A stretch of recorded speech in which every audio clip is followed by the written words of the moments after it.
ડભોઈ તાલુકાના પંથકમાં સરકાર દ્વારા ડાંગરની ટેકાના ભાવે ખરીદી તો શરૂ કરવામાં આવી છે, પરંતુ વહીવટી તંત્રની ઉદાસીનતા અને મંદ ગતિને કારણે ખેડૂતો ભારે મૂંઝવણમાં મુકાયા છે। ડભોઈ પુરવઠા ગોડાઉન ખાતે ખરીદી પ્રક્રિયા ગોકળ ગાય ગતિએ ચાલતી હોવાથી સોમવારે રોષે ભરાયેલા ઢોલાર ગામના ખેડૂતોએ પ્રાંત અધિકારીને લેખિત આવેદનપત્ર પાઠવી ઉગ્ર રજૂઆત કરી હતી। મુખ્ય સમસ્યાઓ અને ખેડૂતોની વ્યથા ખરીદીની મર્યાદાથી હાલમાં પુરવઠા ગોડાઉન ખાતે દિવસ દરમિયાન માંડ 15 ટ્રેક્ટર જેટલી ડાંગરની ખરીદી કરવામાં આવે છે। વિશાળ ખેતી ધરાવતા પંથક માટે આંકડો ખૂબ ઓછો છે। કર્મચારીઓની અછત। ખેડૂતોનો આક્ષેપ છે કે ગોડાઉન ઉપર પૂરતા પ્રમાણમાં કર્મચારી ન હોવાથી તોલ માપ અને ઉતારણની કામગીરીમાં અસહ્ય વિલંબ થઈ રહ્યો છે। ખાનગી વેપારીઓનો ભય છે। સરકારી ખરીદીમાં થતા વિલંબને કારણે ખેડૂતો લાંબો સમય રાહ જોઈ શકે તેમ નથી। આ પરિસ્થિતિનો લાભ ઉઠાવી ખાનગી વેપારીઓ નીચા ભાવે ડાંગર પડાવી લે તેવી ભીતિ સેવાઈ રહી છે। ખેડૂતો મજબૂરીમાં પોતાનો માલ ઓછા ભાવે વેચવા મજબૂર બન્યા છે। ખેડૂતોની પ્રમુખ માંગણીઓમાં આવેદનપત્રમાં ખેડૂતોએ તંત્ર સમક્ષ નીચે મુજબની માંગણીઓ મૂકી દૈનિક ક્વોટામાં વધારો કરાયો છે।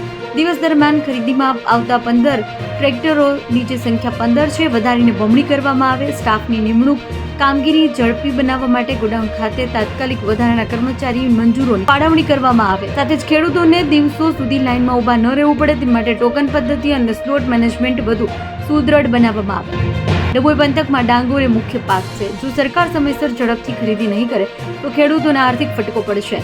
અમે વહીવટી તંત્રને જલ્દી પગલાં લેવા વિનંતી કરીએ છીએ। જો આગામી દિવસોમાં ખરીદીની પ્રક્રિયામાં વેગ નહીં આવે તો ખેડૂતો દ્વારા ઉગ્ર આંદોલન કરવાની ચીમકી પણ ઉચ્ચારવામાં આવી છે। હવે જોવાનું એ રહ્યું કે વહીવટી તંત્ર ખેડૂતોની અન્યાયિક માંગણી પર કેટલીક ઝડપથી અમલ કરે છે। સરકાર શ્રી દ્વારા એમએસપીના ભાવથી ખરીદી કરવા માટે જે પાકોની જાહેરાત કરી તેમાંથી એક ડાંગર છે। ચોમાસું સિઝનનો ડાંગર કાપે આજે 3 મહિના થઈ ગયા છે। એમએસપીથી નોંધણી કરાયા પછી 3 મહિના પછી પણ ગોકળ ગાયની ગતિ આજે ખરીદી કરે છે સરકાર, અને જેના કારણે ગોકળ ગાયની ગતિની ખરીદીને કારણે ખેડૂતોએ મજબૂર થઈ અને વેપારીઓને સસ્તા ભાવમાં માલ વેચવો પડે છે, જેથી સીધું દેખાઈ આવે છે કે આ વેપારીઓને ફાયદો કરાવી રહ્યા છે। એટલે અમારી સરકારશ્રીને વિનંતી છે અહીંયા વધુ ટીમ મૂકે। રોજના 50 થી 60 ટ્રેક્ટરની ખરીદી કરી શકે એવી ટીમો પણ છે, તેમ છતાં પણ જાણી જોઈને 15 ટ્રેક્ટરની ખરીદી કરવામાં આવે છે, જેથી અમારી વારંવાર વિનંતી છે સરકારને। અગાઉ બી આ બાબતે વારંવાર આવેદનપત્ર આપેલા છે, પણ ડભોઈ તાલુકામાં કોઈ પણ અધિકારી કાળજી રાખીને જોતો નથી। વર્ષોથી એક જ બબાલ છે, વર્ષોથી કે ભાઈ 15 ટ્રેક્ટરથી વધુ નહીં। સવારે 5 વાગ્યાથી ખેડૂત અહીંયા આવીને ઊભો રહે, રાત્રે 12 વાગ્યા સુધી ઘરે નહીં પહોંચતો।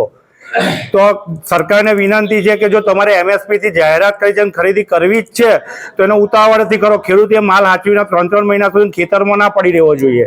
આજ રોજ ટેકાના ભાવે જે ખરીદી થાય છે પુરવઠા વિભાગમાં, એનું ખરીદી યોગ્ય રીતે ન થતી હોવાથી અને બહુ લેટ થયેલ હોવાથી આજે આવેદન આપવામાં આવ્યું, ત્યાં યોગ્ય જવાબ ન મળતા અમે આજે પ્રાંત અધિકારીની કચેરીએ આવેદન આપવા આવેલા છે। ખેડૂતોના જે પ્રશ્નો છે એ પ્રશ્નોને લઈને અને ખરીદી જે બહુ ધીમી ગતિએ ચાલે છે એના કારણે જે ખેડૂતોનો માલ છે એ માલ ખેતરોની અંદર પડ્યો બગડે છે, અને ઘણા બધા ખેડૂતો મજબૂર થઈ અને ટેકાના ભાવે ખરીદી ના કરતા સરકાર નથી કરતી, એના કારણે વેપારીઓને મજબૂર થઈને 5000 રૂપિયાની અંદર ડાંગર આપવા માટે મજબૂર થઈ જાય છે। અને એ જ પ્રશ્નો લઈ અને એના નિરાકરણ માટે આજે પ્રાંત અધિકારીને, ડભોઈ તાલુકા પ્રાંત અધિકારીને અમે આવેદન આપેલ છે।